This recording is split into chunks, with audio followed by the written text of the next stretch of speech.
Hello. Hello, darkness, my old friend.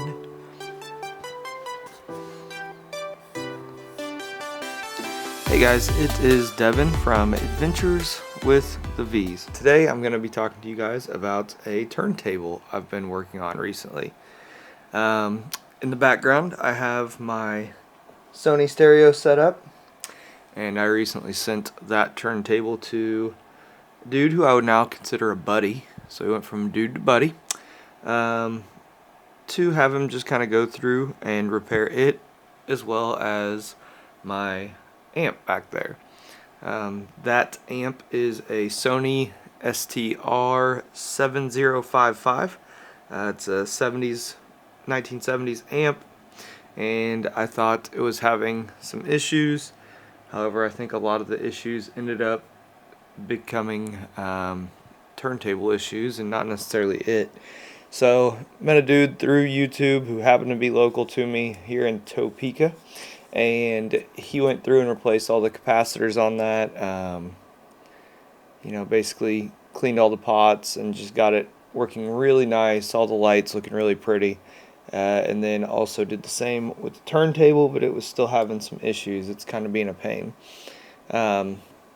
So while he was explaining all that stuff to me, I decided that I too would like to learn how to work on this old music stuff. And I got a Sony PS-x55 from him. And it has been a pain. It was one that he was going to part out, and I decided, since a guy who is, a professional and understands how to do this stuff was going to part it out, that it would be a good one for me to undertake.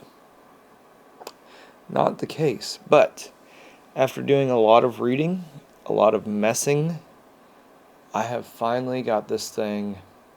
It's not quite working 100% yet, but it's at least figured out. So, I thought I would put all of my issues in one place with this, because I had to go to about 15 different websites just to work through all the different issues. But I have the boom stand up here, and I'm going to get an overhead shot and kind of show you guys some of the things that I've done and what my final issue is. So I'm going to switch camera views, get the top down look going, and walk you guys through it. So the first thing, you can see this is still a little hazy. I've not cleaned it up, but it needs a good cleaning. One of the first things you want to do is make sure that your tone arm is locked in, and then we will pull our platter, which can sometimes be a little bit of a doozy because the magnets. But once that is all done, we're going to flip it. So you see I have a rather large blanket here. That is to keep this from further getting scratched and scuffed. So now we have the bottom side, which I already opened up. There were several screws here, but you guys don't need to see me take that apart. So our main board that we end up working on is going to be this guy right here. This is our main board. The rest of these mostly just have power going to them and are for lights and switches. But this guy right here is where the majority of the problems lie. A lot of times when guys will redo these, it's mostly just capacitors, but for this particular board, it is also a resistor issue that seems to be pretty common, and then also a switch that's going to be back here that we will get to. It's going to be back here on your output board that we will get to here in just a minute. Alright, so we are a little bit more zoomed in here on the part I want to talk about. So someone had been in this board before, and I could tell because of basically like a kind of a wax solder job on that one. And then over here on these prongs that basically send power to this motor that's up here, someone had also done a pretty mediocre job of soldering those, and there's just big puddles of solder there instead of being wrapped nicely like all the other wiring. But I don't think they had really messed with the board at all based on that solder job compared to what was on the backside. Now, I'm not going to pull it up so you can see my mediocre soldering, but it's in here and it's all good connections.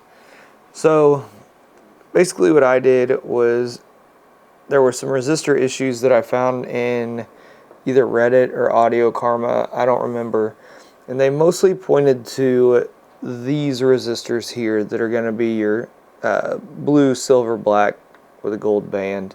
I think they're like 6 ohm, I don't remember. Those are the resistors that are really, I think, honestly the main problem. So anything that's blue, silver, black, and raised, definitely worth replacing on this board. This is broken down. Basically, there's a line right on the side of the heat sinks that you can see on the back side, and that's all on your regulator, and then this side is all system controlled. I'm sorry, every resistor on this regulator side has been replaced. So once those were all replaced, I was able to get power on and actually show power on the board, and things were spinning. However, I was still not able to get my tone arm to swing over. So I moved over to this side and started doing some of the resistors on it. So these two resistors here were definitely in need of replacement. All of the capacitors on this side. I had talked a little bit about a bad solder job here. And basically what I've discovered is that if there are any grounding issues, these 3 resistors will get really hot. That arm cannot swing. These resistors will get really hot. So a few of the issues I was having basically were these wires have been soldered before and it's causing a lot of tension. So as I was moving this board, these wires, I'm guessing, were hanging by a thread, and they ended up being broken off at one point, and it took me a minute to notice, but they are good to go now. Did have photos taken before, which I definitely suggest. And Andy, the guy who has been helping me and teaching me this stuff, I'll link to his YouTube channel because it's much better than mine as far as this electronic stuff goes. Told me, hey, make sure you take a lot of pictures. I took a lot, still not enough.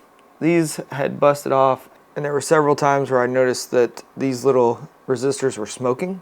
Well, it was when the tone arm wasn't working. Once that was all working, and this thing, again, someone had put like the thickest grease, like it was, I mean, it might as well have been like that Vicks Vapor Rub or like Vaseline. Like it was really, really, really thick stuff. I cleaned a lot of that up. There's still some of it in there because I didn't pull all this stuff out. But I got as much of it cleaned up as I could and put a little bit thinner stuff on. This worm gear here runs all of this stuff, and once those were fixed, the capacitors and resistors quit heating up, and it was able to run for a long time. Once that was all done, I plugged it into a new receiver, actually a Sansui 7000, and it was just really, really quiet. Like, I had to turn it to 8 or 9 to even get it to be like remotely loud or enough to hear, which is not right. So after doing a little more research, essentially what I found is that underneath this piece is your output board or your phono board. Your RCA cables are actually right here attached, as well as your ground. I thought maybe wires were bad or maybe bad connections there. I tested it with another turntable that I knew worked, and it sounded perfect in both phono outputs, so I started questioning some things. Essentially what I found is right here there is a small switch that is a muting switch, and what happens is when all this is kicked on, and I can't do it with it upside down, when all this is kicked on, this guy is what tells your turntable that basically you've reached the end of, you see this little hole here is basically lines up with this guy over here, which has a red light, and when it shines through there, it tells this whole thing to reset, and that's how it'll do its automatic stuff. As soon as you hit that start button, these gears here start spinning to start playing the record and spinning the table, or spinning the platter.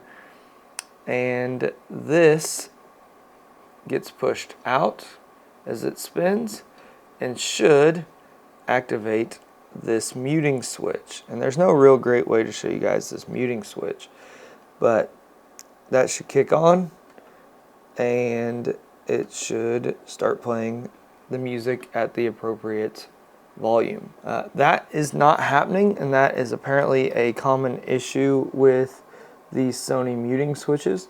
So apparently you can spray some deoxit in them and get them running decent again. I can't find deoxit locally, and if I'm being honest, I'm half tempted to just push that girl back and glue something to this arm that will allow it to fully compress that muting switch. When I play this, I flip it over and I put my legs on top of the two speakers. I can actually watch all this stuff work as long as I don't shine a light up in here, because if I shine a light up in here, this reads it and it'll kick the swing arm or the tone arm back over and won't play. So you kind of have to do it either in the daylight or when it's dark, because just like my headlamp on low power was causing everything to kick back. Here I can actually push this arm back and it will play loudly. Well, that's kind of bright, but it'll help you guys see what I'm doing. So this arm right here pushes on this muting switch and makes the volume correct there. So that was basically hopefully the last issue I will have to deal with on this thing. Yeah, that was the main things I wanted to run through, just talk about for a minute.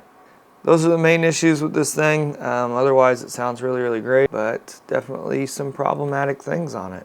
All right, like I said, not an expert, not great at this, but at least wanted to run people through kind of the issues I had and just give you guys an idea, maybe hopefully make life a little easier for someone else with one of these PS-x55s, or I think the 75 is very similar, but some of these Sonys are all very similar. All right, well, thank you guys for tuning in. I appreciate you, and have a good day.